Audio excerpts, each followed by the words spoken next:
Hello दोस्तों, स्वागत है आपका अपने यूट्यूब चैनल कुलबॉय कुलबीर में। आज का वीडियो हरियाणा जीके का प्रैक्टिस पेपर 38 है। इससे पहले 37 प्रैक्टिस सेट आपको करवा चुके हैं। अगर आपने अभी तक उनको नहीं देखा है तो वीडियो के डिस्क्रिप्शन बॉक्स में प्लेलिस्ट दे दी गई है, वहाँ से आप उनको देख सकते हैं। साथ ही इन वीडियो की PDF अगर पाना चाहते हैं तो उसके लिए आप हमारा टेलीग्राम ग्रुप ज्वाइन कर सकते हैं। उसका लिंक भी डिस्क्रिप्शन बॉक्स में दिया गया है। ठीक है, तो चलिए ज़्यादा समय आपका ख़राब नहीं करेंगे। मैथ और रीजनिंग के लिए अलग से वीडियो है, उसका लिंक भी डिस्क्रिप्शन बॉक्स में है। दूसरे चैनल पे हम मैथ और रीजनिंग की वीडियो डाल रहे हैं, तो वहाँ से भी आप उसको देख सकते हैं। ठीक है, तो चलिए शुरू करते हैं। पहला क्वेश्चन देखिए, हरियाणा में कृषि, इससे रिलेटेड आपको क्वेश्चन देखने को मिलेंगे। टॉपिक हमारा जो आज वो कृषि और पशुपालन का है। तो ये 100 प्रैक्टिस सेट की सीरीज चल रही है। जैसा आपको पता है, हम टॉपिक वाइज वीडियो बना रहे हैं। हर एक टॉपिक के ऊपर 100 से 150 क्वेश्चन आपके लिए लेकर आ रहे हैं।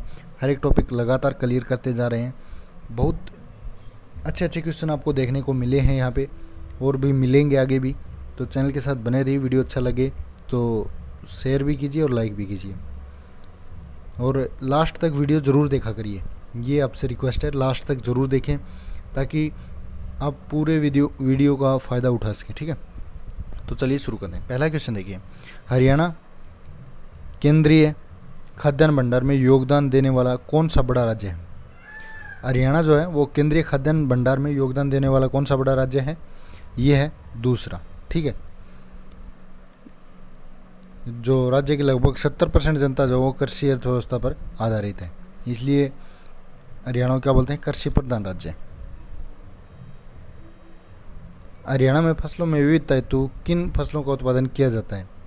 विविधता हेतु किया जाता है, देखिए गन्ना, कपास, तिलहन, तीनों का यूज होता है। ठीक है, उसके बाद है हरियाणा का कौन सा क्षेत्र दलहन एवं तिलहन का प्रमुख उत्पादक क्षेत्र है? तो ये है आपका दक्षिणी क्षेत्र। ठीक है, हरियाणा किस क्षेत्र में कपास उत्पादन के लिए अनुकूल परिस्थितियाँ पाई जाती हैं? ये पाई जाती हैं पश्चिमी क्षेत्र में। उसके बाद नेक्स्ट है, हरियाणा में पहली कृषि संगणना किस वर्ष हुई थी? ये हुई थी दोस्तों 1970-71 में। इंपॉर्टेंट है ये। ठीक है, पटवारी 2016 के एग्जाम में आया हुआ है।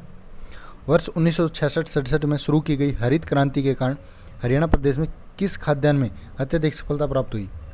किस में हुई? ये हुई गेहूं में। ठीक है, हरियाणा कृषि भूमि उपयोग एवं कृषि जलवायु क्षेत्र। ठीक है, हरियाणा में भौगोलिक क्षेत्रफल का लगभग कितना भाग कृषि योग्य है? कितना है दोस्तों? 86%। आर्थिक सर्वेक्षण 2020-21 के अनुसार हरियाणा में शुद्ध बोया गया क्षेत्र लगभग कितना है? ये आपका 3,601 हेक्टेयर।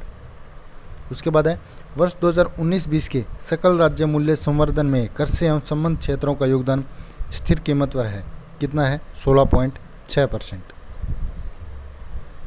हरियाणा को कितने कृषि जलवायु क्षेत्रों में विभाजित किया गया है? ये आपने बताना है। कितनों में किया है? ये किया है 2। ठीक है, सी ऑप्शन इसका राइट आंसर हो जाए। कौन कौन से हैं? एक तो उत्तर पश्चिमी कृषि जलवायु क्षेत्र, दूसरा है दक्षिण पश्चिमी जलवायु क्षेत्र। ठीक है, जो उत्तर पश्चिमी है इसमें मुख्य तौर पे क्या होता है? चावल, गेहूँ, सब्जी और उष्णकटिबंधीय फलों की खेती बड़े पैमाने पर होती है। और जो दूसरा दक्षिण में, इसमें होती है कृषि उत्पाद और उष्णकटिबंधीय फलों, सब्जियों, जड़ी बूटियों की। ठीक है, ये और औषधियों की खेती की जाती है। उसके बाद है, हरियाणा के किस जलवायु क्षेत्र में चावल व गेहूँ की खेती की जाती है? किस में की जाती है? उत्तर पश्चिम में। ठीक है, हरियाणा के दक्षिण पश्चिम जलवायु क्षेत्र में किसकी खेती होती है?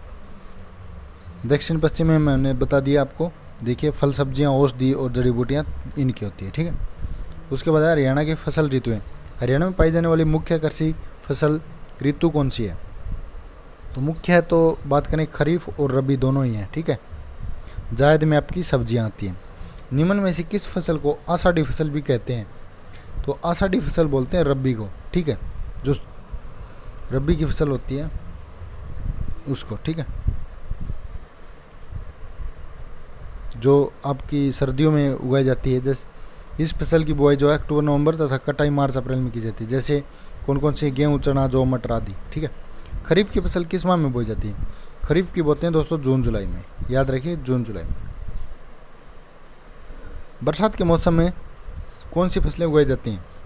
बरसात में उगाई जाती हैं खरीफ की फसलें। ठीक है, उसके बाद नेक्स्ट है खरीफ फसलों को अन्य किस नाम से जानते हैं? खरीफ फसलों का दूसरा नाम है ग्रीष्म। ठीक है, इनमें से कौन सी फसल खरीफ की है? तो बात करें यहाँ पे देखिए हम चावल, मक्का, ज्वार, ये सारी किसकी हैं? खरीफ की हैं। हरियाणा की खाद्यान्न फसलें, तो निम्न में से कौन सी हरियाणा की मुख्य खाद्यान्न फसल नहीं है? तो बात करें यहाँ पे गेहूँ, चावल, चाय, गन्ना, तो चाय जो है यहाँ की नहीं है। ठीक है, चाय असम के लिए सबसे ज़्यादा योगदान देती है। उसके बाद है कुल खाद्यान्न उत्पादन में निम्नलिखित में से कौन सी फसल हरियाणा में प्रथम स्थान रखती है? कौन सी रखती है? गेहूँ सबसे अधिक मात्रा में हरियाणा में बोया जाता है। हरियाणा में प्रथम अनाज बैंक कहाँ स्थापित किया गया है? ये किया गया है पानीपत के अंदर। एशिया की दूसरी सबसे बड़ी अनाज मंडी कहाँ है? एशिया की दूसरी कहाँ पे है? कुरुक्षेत्र के अंदर। हरियाणा में कितने प्रतिशत गेहूँ की फसल की सिंचाई की जाती है? ये की जाती है 60%। ठीक है, हरियाणा को कहा जाता है, क्या बोलते हैं हरियाणा को? भारत की गेहूं की कटोरी। ठीक है, हरियाणा का जो गेहूं उत्पादन में वो तीसरा स्थान है दोस्तों। ठीक है, आर्थिक सर्वेक्षण 2020-21 के अनुसार गेहूं का उत्पादन कितना है? गेहूं का है 118.77 लाख टन। ठीक है, उसके बाद नेक्स्ट है हरियाणा का शीर्ष गेहूं उत्पादक जिला कौन सा है? सबसे ज़्यादा गेहूं जो होते हैं वो सिरसा के अंदर उगते हैं।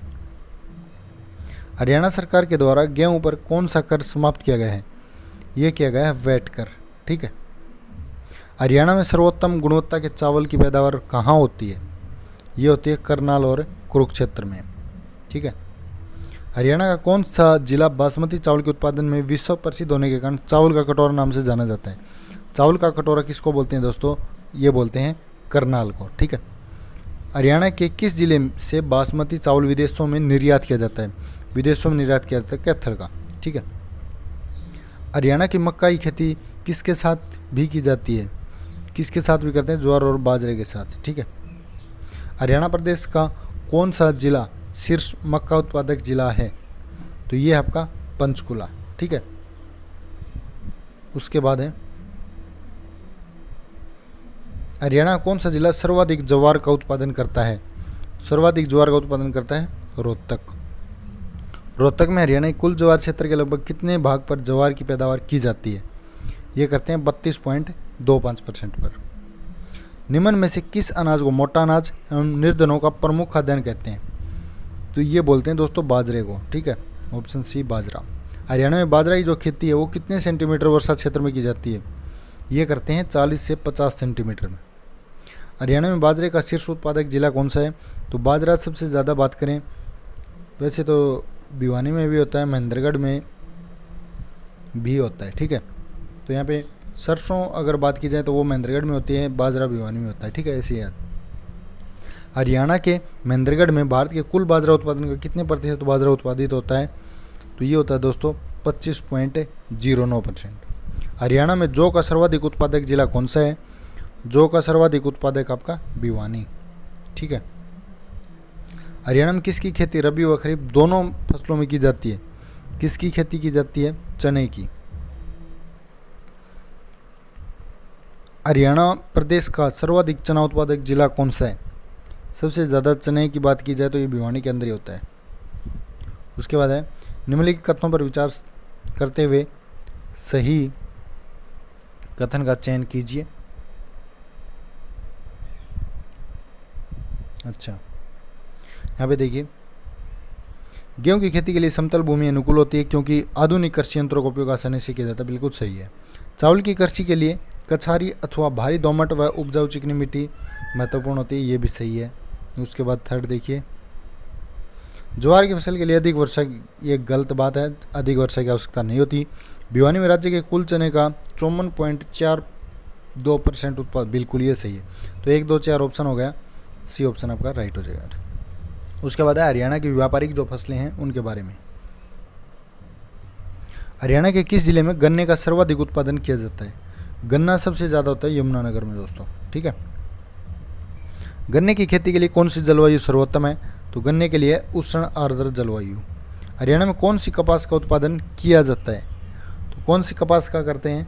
ये करते हैं देसी और अमेरिकन दोनों का। ठीक है, निम्न में से किसे सफ़ेद सोना कहते हैं? सफ़ेद सोना बोलते हैं कपास को, ठीक है। हरियाणा के किस जिले में सर्वाधिक कपास की खेती की जाती है? कपास हरियाणा में सबसे ज़्यादा होती है सिरसा जिले में। खालिस्तान तिलहन फसलों का एक उदाहरण है, तो तिलहन की फसल कौन सी इनमें से? सरसों।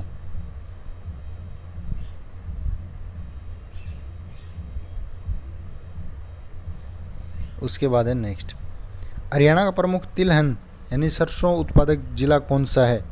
जैसा हमने आपको बताया था, ये भिवानी के अंदर भी सबसे ज़्यादा होती है, ठीक है। हरियाणा के भिवानी ज़िले में सरसों की सबसे ज़्यादा पैदावार होती है। किस ज़िले का दूसरा स्थान है? तो दूसरा स्थान हमने आपको बताया था भिवानी और महेंद्रगढ़ दोनों ही हैं, तो महेंद्रगढ़ दूसरे स्थान पे, भिवानी पहले पे है, ठीक है। सही कथन पर विचार कीजिए। गन्ने का उत्पादन हरी खाद, अमोनिया सल्फेट एवं सुपर सल्फेट इत्यादि खाद डालकर किया जाता है, ठीक है। कपास की खेती के लिए हरियाणा में भारी दोमट मिट्टी महत्वपूर्ण है, ये भी सही है। भिवानी के अतिरिक्त राज्य के अन्य सरसों उत्पादक जिले महेंद्रगढ़, सिरसा, जींद, रेवाड़ी, ये भी सही है। तो तीनों ही आपके जो है वो सही हो जाएंगे, ठीक है। उसके बाद है सुमेलित करना है, किसको मतलब प्रमुख फसल है और आवश्यक दशा, कितना तापमान इनको चाहिए होता है। तो यहाँ पे बात करें, देखिए गन्ने के लिए 100 से 150 सेंटीमीटर की आवश्यकता होती है पानी की। कपास के लिए बात करें, कपास के लिए कितनी हो जाएगी? कपास के लिए होती है 24 से 27 डिग्री का तापमान, ठीक है। ज़्यादा होता है तो नुकसान हो जाता है। सरसों के लिए होता है 25 से 40 सेंटीमीटर। तो आपका बी ऑप्शन जो राइट हो जाएगा। उसके बाद है हरियाणा की बागवानी फसलें, ठीक है। बागवानी फसलों के अंतर्गत किसकी खेती की जाती है? इसके अंतर्गत करते हैं, देखिए फल, सब्जी, फूल तीनों की होती है, ठीक है। ये सभी हो जाएगा। हरियाणा में बागवानी फसलों के क्षेत्र में सबसे अधिक किसकी खेती की जाती है? सबसे अधिक होती है सब्जी की खेती, ठीक है। उसके बाद नेक्स्ट है आर्थिक सर्वेक्षण 2020-21 के अनुसार हरियाणा में कुल कितने हेक्टेयर क्षेत्र में बागवानी की फसल है? ये आपकी 4.78 लाख, ठीक है। हरियाणा में सर्वाधिक फल उत्पादन किस जिले में होता है? ये होता है आपका सिरसा जिले में। हरियाणा में सर्वाधिक क्षेत्र में किस फसल की खेती की जाती है? फसल होती है आम की, ठीक है। हरियाणा में आम का सर्वाधिक उत्पादक जिला कौन सा है? तो आम की बात की जाए तो आपका कौन सा है? अम्बाला में भी होता है, ठीक है। सबसे ज़्यादा आम अम्बाला में, और फिर उसके बाद यमुनानगर में भी होता है, ठीक है। हरियाणा में आम की बागवानी किस ज़िले में नहीं होती है? तो यहाँ पे बात करें महेंद्रगढ़ में आम नहीं लगता, ठीक है। हरियाणा का फतेहाबाद जिला किस फल उत्पादन में सर्वश्रेष्ठ जिला है? ये आपका केला और सेब में, ठीक है। आंवला उत्पादन में राज्य का अग्रणी जिला कौन सा है? आंवला होता है सिरसा के अंदर। हरियाणा में किस सब्जी की खेती अधिक होती है? कौन सी सब्जी की होती है? आलू की। निम्नलिखित में से कौन सी फसल मिट्टी की उर्वरता को बढ़ाती है? ये बढ़ाती है टमाटर, ठीक है, क्योंकि उसके पत्ते जो है वो सूख के नीचे पड़ जाते हैं तो खाद बन जाती है। निम्न में से प्याज का प्रमुख उत्पादक जिला कौन सा है? प्याज का है, देखिए गुरुग्राम में भी होता है, सोनीपत में, पानीपत में, ये सभी हो जाएगा। किसके उत्पादन में हरियाणा का प्रथम स्थान है? हरियाणा प्रथम स्थान है मशरूम उत्पादन में। हरियाणा कौन सा जिला खुम्बी यानी मशरूम उत्पादन में अग्रणी है? तो मशरूम में कौन सा हो जाएगा? सोनीपत।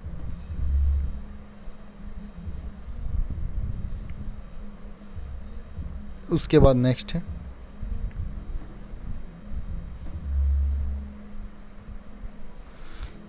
यहाँ पे पढ़ लेते हैं। हरियाणा का जो सोनीपत जिला है ना, वो आपका खुम्बी उत्पादन में अग्रणी है, ठीक है। खुम्बी को हरियाणा में सांप की छतरी के नाम से जानते हैं। हरियाणा सरकार द्वारा मशरूम की खेती के लिए किसानों को प्रशिक्षित किया जाता है, ठीक है। हरियाणा में सर्वाधिक क्षेत्र में किस मसाले की खेती की जाती है? ये होती है लहसुन की, ठीक है। आर्थिक सर्वेक्षण 2019-20 के अनुसार कितने मीट्रिक टन मसाले का उत्पादन हुआ? ये हुआ 70,300।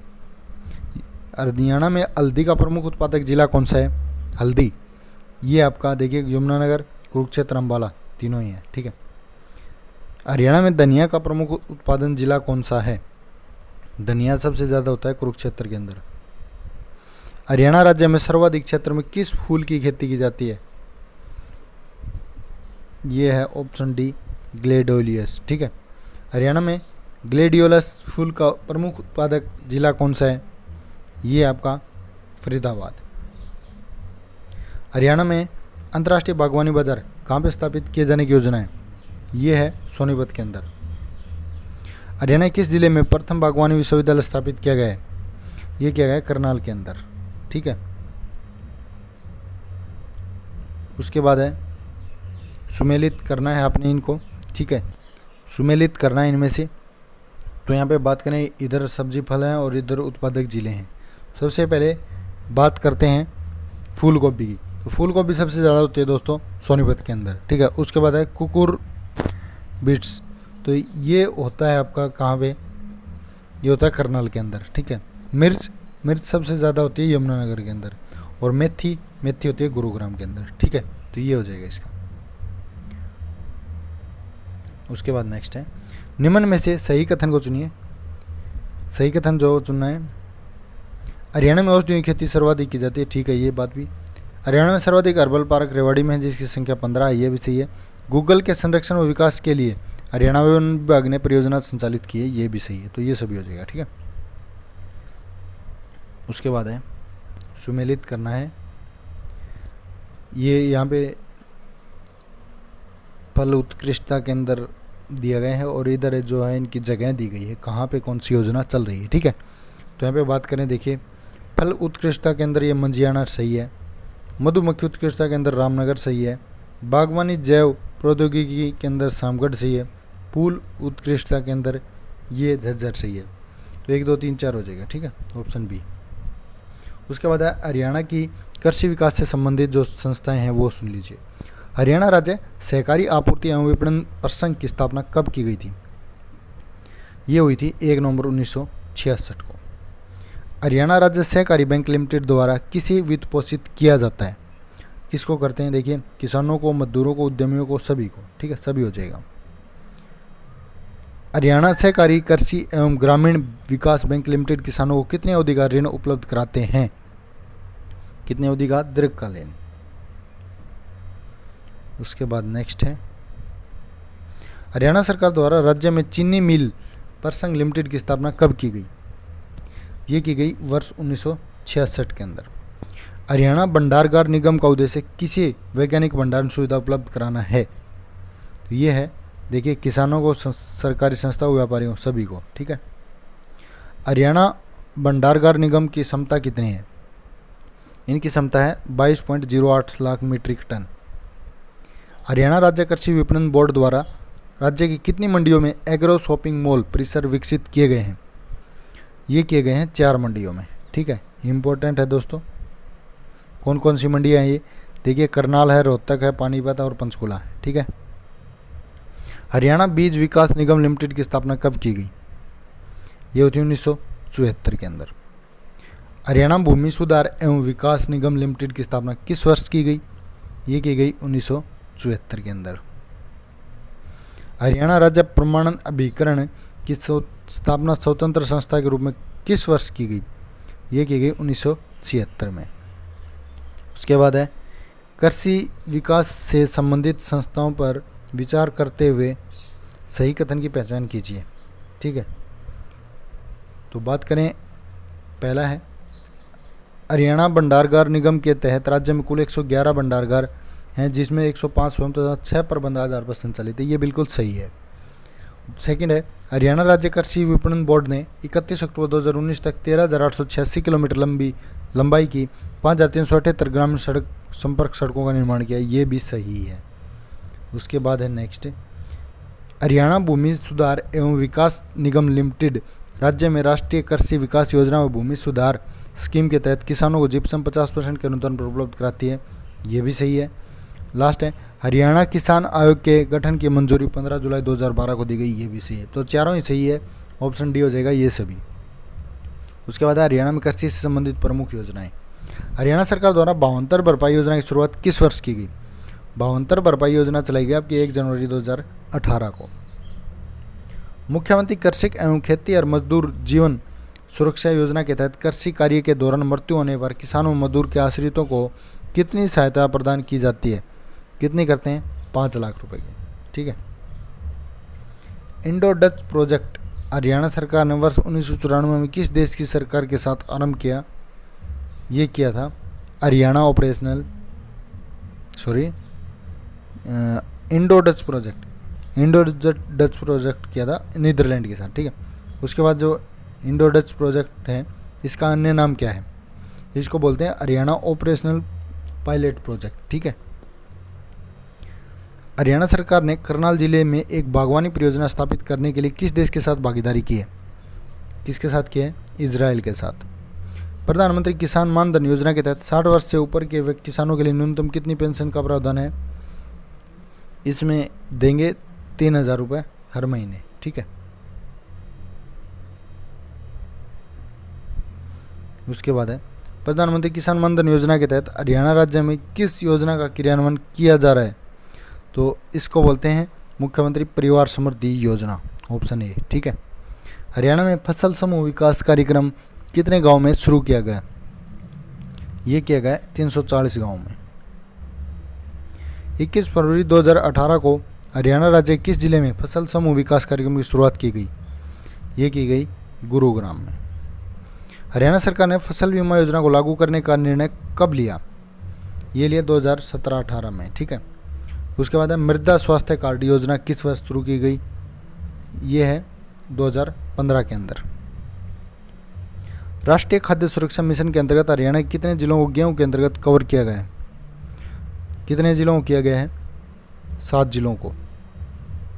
रूपांतरित राष्ट्रीय कृषि बीमा योजना पहली बार किस जिले में लागू की गई? ये की गई करनाल के अंदर। ठीक है। कृषि से संबंधित योजनाओं पर विचार करते हुए सही कथन पहचानिए। मौसम आधारित फसल बीमा योजना राज्य के 12 जिलों में कार्यान्वित है, बिल्कुल सही है। संस्थागत अभिकरणों के माध्यम से उर्वरकों का भंडारण एवं वितरण योजना का उद्देश्य किसानों के उर्वरक की पर्याप्त आपूर्ति सुनिश्चित करता है, ये भी सही है। उसके बाद है कृषि निवेश में गुणवत्ता नियंत्रण योजना के तहत रोहतक एवं पंचकुला में कीटनाशक गुणवत्ता नियंत्रण प्रयोगशाला स्थापित की गई, ये भी सही है। जल संरक्षण तकनीकों के प्रयोग पर अनुदान कार्यक्रम के तहत राज्य के भूजल स्तर में कमी वाले क्षेत्रों में रेन वाटर हार्वेस्टिंग प्रोग्राम चलाए गए, ये भी सही है। ठीक है। तो ऑप्शन डी जो आपका बिल्कुल सही हो जाएगा। उसके बाद नेक्स्ट है,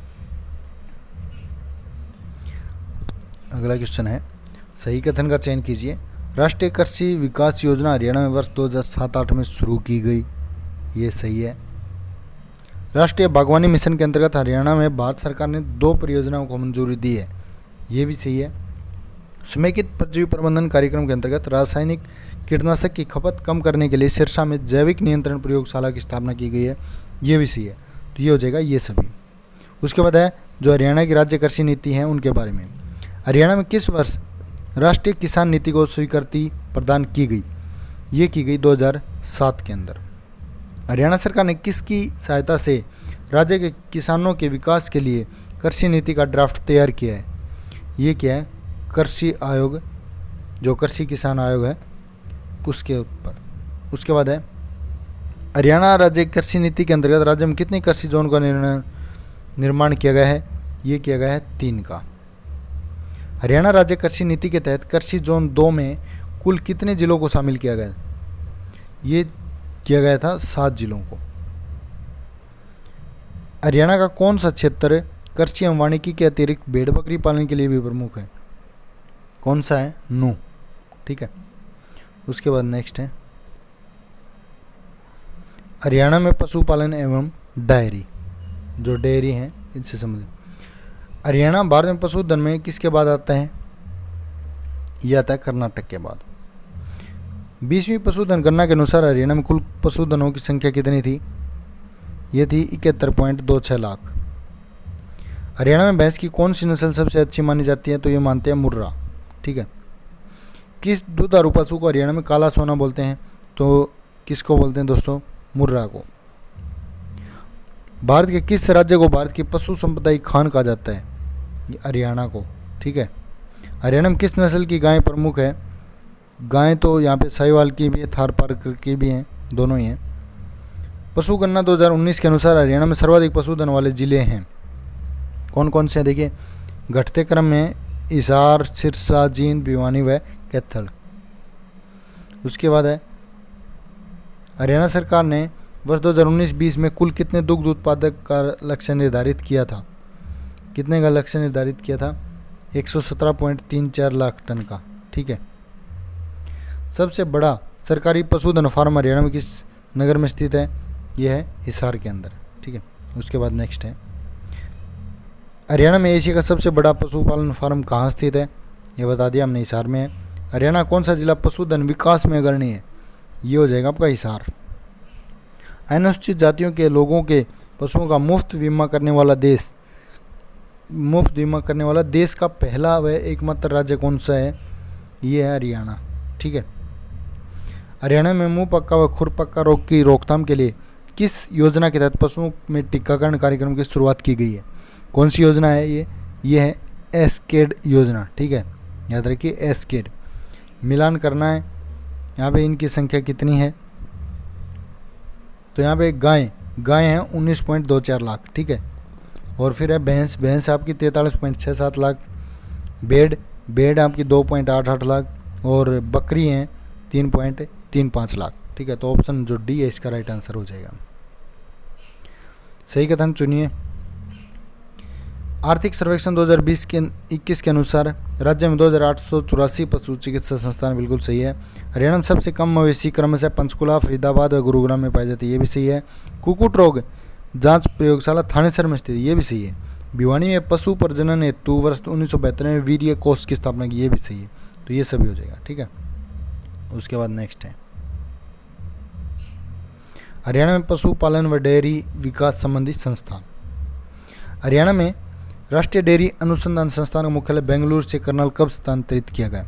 ये किया गया 1955 में। Haryana dairy development cooperative federation limited की स्थापना किस वर्ष की गई? ये की गई थी 1970 में। लाला लाजपत राय पशु एवं पशु विज्ञान विश्वविद्यालय कहाँ स्थित है? ये आपका हिसार के अंदर। लाला लाजपत राय पशु चिकित्सा एवं पशु विज्ञान विश्वविद्यालय से संबंधित विद्यालय कौन सा है? ये हो जाएगा आपका, देखिए, मत्स्य विज्ञान संस्थान, पशु चिकित्सा विज्ञान महाविद्यालय, पशु जैव तकनीकी संस्थान, तीनों ही हैं। ठीक है। उसके बाद है सुमेलित करना है, स्थापना वर्ष है। ठीक है। तो कौन सा हो जाएगा? देखिए, केंद्रीय भैंस अनुसंधान संस्थान 1985, राष्ट्रीय असव अनुसंधान संस्थान 1986, राष्ट्रीय दुग्ध अनुसंधान संस्थान, ये कितना हो जाएगा? 1923, और लाला लाजपत राय पशु चिकित्सा एवं पशु विज्ञान विश्वविद्यालय ये 2010। ठीक है। तो ये आएगा, इसका ऑप्शन ए जो वो करेक्ट हो जाएगा। हरियाणा में पशुपालन हेतु संचालित योजनाएं एवं सरकार के अन्य प्रयास। हरियाणा सरकार ने किस तारीख को पशुधन बीमा योजना शुरू की? कब शुरू की ये आपने इसमें कब शुरू की? 29 जुलाई 2016 को। हरियाणा सरकार ने पशुधन बीमा योजना की शुरुआत कहाँ से की थी? ये की थी झज्जर से। ठीक है। जुलाई 2016 को हरियाणा सरकार द्वारा पशुधन बीमा योजना का उद्देश्य निम्न में से क्या है? क्या उद्देश्य है इनमें से? देखिए, यह योजना अनुसूचित जाति के पशुपालकों के लिए निःशुल्क है, सही है। गाय, भैंस, घोड़े, ऊँटों के लिए 100 रुपये के प्रीमियम पर बीमा प्रदान किया जाएगा, ये भी सही है। भेड़, बकरी, सूअरों के लिए 25 के प्रीमियम पर 3 वर्ष की अवधि के लिए बीमा, ये भी सही है। तो उपरोक्त सभी हो जाएगा। ठीक है। हरियाणा में पंडित दीनदयाल उपाध्याय पशुधन सुरक्षा बीमा योजना के तहत सामान्य श्रेणी के पशुपालक कितनी अवधि के लिए बीमा करा सकते हैं? तो ये करा सकते हैं 1 वर्ष के लिए। ठीक है। देश का कौन सा ऐसा राज्य है जिसमें गाय की पहचान के लिए 12 अंकों का यूनिक आईडी नंबर आधार कार्ड की तरह लागू किया गया है? ये है हरियाणा। हरियाणा में किस नस्ल की गायों की रिकॉर्डिंग शुरू की गई है? ये की गई है हरियाणा और साहिवाल दोनों की। ठीक है। उसके बाद नेक्स्ट है हरियाणा किस जिले में गोकुल ग्राम स्थापित किया गया? गोकुल ग्राम किया गया आपका हिसार में। ठीक है। उसके बाद है केंद्र सरकार द्वारा किस योजना या परियोजना की शुरुआत हरियाणा की महिलाओं की आर्थिक स्थिति को सुदृढ़ करने के लिए की गई है? ये है आपकी हरियाणा महिला डेयरी परियोजना। ठीक है। हरियाणा पशुधन विकास बोर्ड की स्थापना कब की गई? ये हुई थी वर्ष 2000 के अंदर। ठीक है। किस वर्ष हरियाणा में गोवंश संरक्षण एवं गौ संवर्धन अधिनियम लागू किया गया? कौन से वर्ष हुआ था? 2015 के अंदर। हर पशु का ज्ञान नामक मोबाइल एप्लीकेशन द्वारा किस राज्य में बड़े जानवरों का फोटो सहित पूरा विवरण रखा गया? ये है हरियाणा में। ठीक है। आधुनिक सुअर प्रजनन केंद्र कहाँ बनाया गया है? ये बनाया गया आपका हिसार के अंदर। ठीक है, ऑप्शन ए हो जाएगा। उसके बाद है हरियाणा में मत्स्य पालन। हरियाणा सरकार ने किस जिले में आधुनिक अलंकारिक मछली अंडज उत्पत्ति शाला का निर्माण करने का निर्णय लिया है? तो इसका हो जाएगा ऑप्शन सी, झज्जर। उसके बाद है भारतीय कृषि अनुसंधान परिषद द्वारा किस राज्य को मछली रोग मुक्त राज्य घोषित किया है? ये किया है हरियाणा को। उसके बाद है वर्ष 2019-20 में हरियाणा में मत्स्य का उत्पादन कितना हुआ? ये उत्पादन हुआ था दोस्तों 1,91,000 मीट्रिक टन। लास्ट क्वेश्चन है जल संरक्षण को प्रोत्साहित करने हेतु हरियाणा में कितनी पुनः संचार एवं कल्चर प्रणाली स्थापित की गई हैं? तो ये की गई हैं दोस्तों 15। ठीक है। तो ये था आज का वीडियो। कैसा लगा कमेंट करके ज़रूर बताइए। वीडियो को ज़्यादा से ज़्यादा शेयर कीजिए। चैनल को सब्सक्राइब नहीं किया तो जल्दी से सब्सक्राइब कर लीजिए। आगे आने वाली वीडियो बहुत अच्छी हैं और इससे भी ज़्यादा अच्छी वीडियो आपको देखने को मिलेंगी। तो चैनल के साथ बने रहिए। धन्यवाद। आपका दिन शुभ रहे।